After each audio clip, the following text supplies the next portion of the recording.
first, before we head out, I want to introduce Talia Khan from MIT to share her story. Talia. Thank you so much, Representative Fox and Representative Stefanik, for inviting me here today. My name is Talia Khan. I am an undergraduate alumna of MIT and a current graduate student at MIT. I am the daughter of a Jewish mother and an Afghan Muslim immigrant father. I am the proud president of the MIT-Israel Alliance, and I am a Jewish student currently immersed in an extremely toxic anti-Semitic atmosphere at MIT. The MIT administration, namely President Sally Kornbluth, has failed to address the crisis of rampant anti-Semitism on campus. There is a radical anti-Israel group at MIT called the CAA. In recent weeks, the CAA's anti-Semitic rhetoric has shifted the culture on campus to such an extreme of intolerance that 70% of MIT's Jewish students polled feel forced to hide their identities and perspectives. An Israeli student whose identity and personal info was sold online for a bounty has not left his dorm room in weeks out of fear due to death threats. For my part, I was forced to leave my study group for my doctoral exams halfway through the semester because my group members told me that the people at the Nova Music Festival deserved to die because they were partying on stolen land. After a postdoc at MIT said that Jewish Israelis want to enslave the world in a global apartheid system, he falsely claimed that Israel harvests Palestinian organs and implied that the, quote, average Israeli is a Nazi. The DEI officer of his department replied by telling us that nothing he said was hate speech and that the organ harvesting conspiracy theory was, quote, confirmed. Day after day, the MIT administration has failed to enforce its own rules on anti-Semitic actors, such as the interfaith chaplain intimidating Jewish students, DEI staff publicly declaring that Israel has no right to exist, faculty dismissing student concerns for their safety by telling them that if they are scared, they should just go back to Israel. CAA protesters blocking the hallways, storming the offices of the MIT Israel internship offices and harassing the staff and faculty there, and inviting dangerous outsiders to campus to join them in yelling hateful and violent chants. This is the same climate of anti-Semitism that has led to massacres of Jews throughout the centuries. This is not just harassment. This is our lives on the line. The MIT administration has punted disciplinary processes to a faculty committee on discipline, which has thus far not received a single one of our complaints. MIT admin has even failed to staff a new task force against hate, which will dually combat anti-Semitism and Islamophobia. This atmosphere is intolerable. Jewish students do not believe that the MIT administration has done an adequate job to make students feel safe on campus. President Kornbluth, please let me go back to being a scientist. Let me go back to being a student. I don't want to have to keep advocating for Jewish student safety on campus. It's not my job. It's your job. Please do your job and act now. And if you can't, I'm asking Congress to do it for you. Thank you. Thank you, Talia. It's outrageous what's happening at MIT. We're next going to hear from Bella Ingber, who will tell us what's happening at NYU. Thank you all for having me and for giving me the opportunity to share with you my story. My name is Bella Ingber. I am a junior at NYU, and I'm going to try to answer the following question for you from my personal experiences. What is it like to be a Jew at NYU? Being a Jew at NYU is walking to class and passing torn and defaced posters of innocent hostages with the words occupier and murderer written across their faces. It is going to Bobst Library to study and being interrupted by unauthorized protests where students and faculty call for a globalized intifada revolution, an incitement to violence against Jews everywhere, and a call for the annihilation of the Jewish state and my friends and family who live there. Being a Jew at NYU is being surrounded by students and faculty who support the murder and kidnapping of Jews because, after all, as they say, resistance is justified when people are occupied. It is being surrounded by social justice warriors and self-proclaimed feminists whose calls for justice end abruptly when the rape victims are Jews. Being a Jew at NYU has meant being physically assaulted in NYU's library by a fellow student while I was wearing an American-Israeli flag and having my attacker still roam freely throughout the campus. Being a Jew at NYU is experiencing how diversity, equity, and inclusion is not a value that NYU extends to its Jewish students. Since October 7th, the unmistakable anti-Semitism that I've experienced on campus is reminiscent of the Jew hatred I've heard about from my grandparents, Holocaust survivors, who experienced firsthand the deafening silence of their neighbors in Poland and Germany when the Nazis first rose to power. As anti-Semitic rhetoric and actions became more and more acceptable, their communities' shops were looted, their synagogues defaced, and finally, their families were taken away and perished in concentration camps. Today, in 2023, at NYU, I hear calls to gas the Jews, and I am told that Hitler was right. To the NYU administration, you are not free to selectively enforce your own rules. You are not free to refuse your Jewish students the same protections that you extend to others. NYU has adopted the International Holocaust Remembrance Association's definition of anti-Semitism, which recognizes that calls to harm Jews in the name of radical ideology, calls to eradicate Israel, to deny the Jewish people their right to self-determination in their ancestral homeland is anti-Semitism that is punishable under NYU's Code of Conduct. I am a proud Jew, and I am a proud Zionist. I am the granddaughter of Holocaust survivors. We are not going anywhere. Anti-Semitism and the support for terror should have no home at NYU or any other college campus. We made the promise of never again, and never again is now. Thank you. So proud of these strong young ladies, and we stand with you absolutely. We'll hear next from University of Penn student Yobe Yakobi.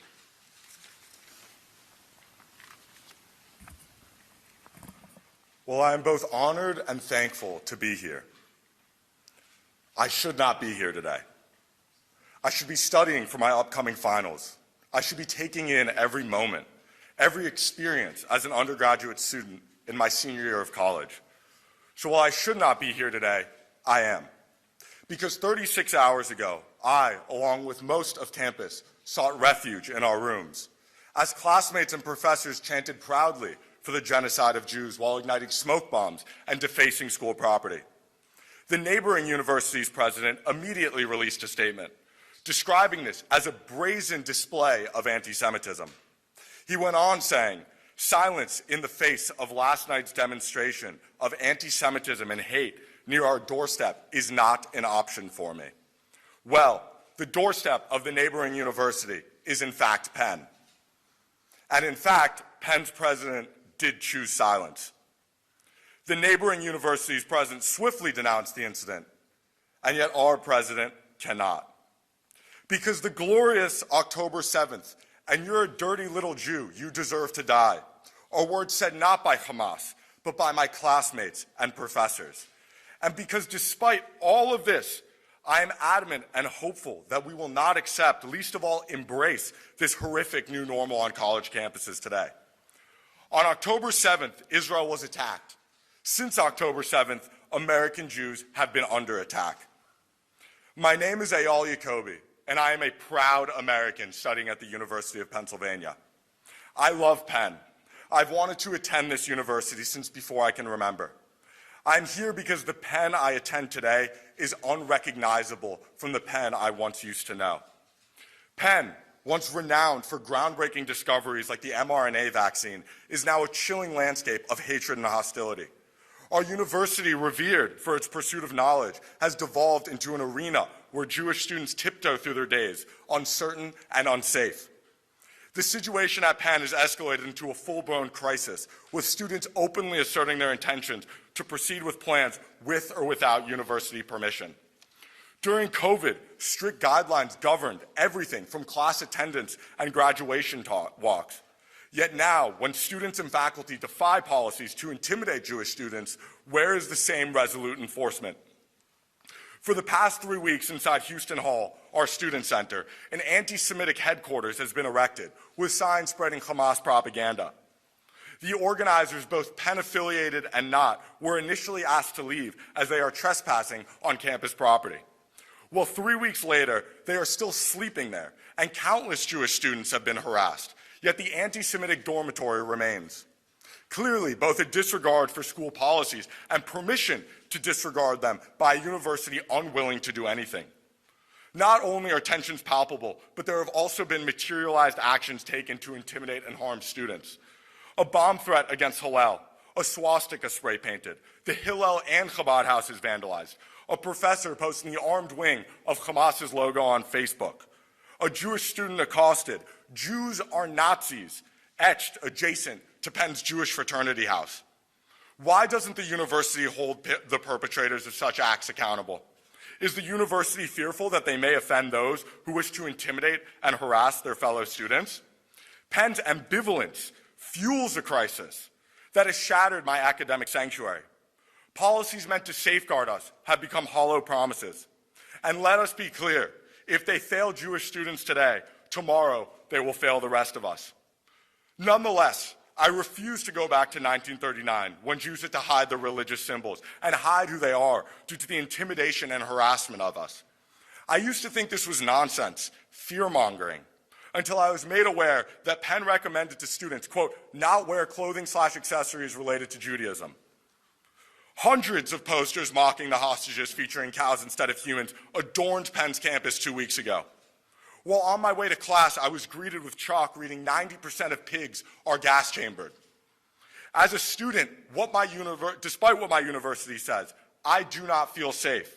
Let me be clear, I do not feel safe. Luckily, there are policies in place to protect students from the heinous acts I described. Unluckily, the university seems to have no interest in upholding those very policies. It's time for the soul of our university to reclaim its integrity. And it's time for me and my fellow classmates to stop worrying for our lives. Thank you. We'll hear from one more student. They're so well-spoken, and it sends a shudder down your spine to hear this is happening in America. It's absolutely outrageous. Jonathan Freden from Harvard Law will speak next. Jonathan. Thank you for having me here. My name is Jonathan Freden, and I'm currently a student at Harvard Law School. I would like to share with you what my experience has been like since October 7th at Harvard Law School, and after over 30 student clubs signed on to a statement explicitly blaming Israel for the murder and the rape of their own people. Multiple times a week, on my way to class, I walk by mobs of people chanting "From the river to the sea," which is a call for the destruction of the state of Israel. Most recently, "We have you outnumbered," and "Globalize the Intifada." An intifada is an uprising, and the last two were marked by blowing up buses and restaurants.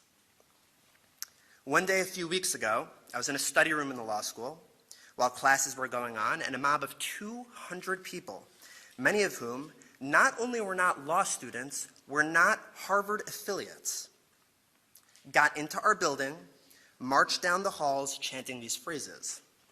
Jews took off their kippot, and I watched someone hide under a desk.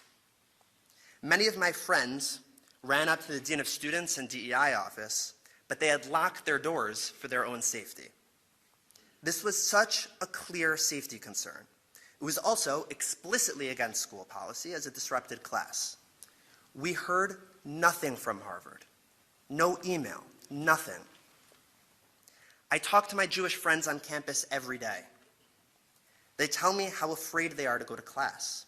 They share hate messages they are receiving from other students on social media, including comparing Jews to Nazis. And they ask us, and they ask me, for safety advice because of the lack of effective communication from the university. So you might ask, what's the administration doing? We've brought them policy violations, proof that they happened, and photos of the student handbook that were explicitly violated.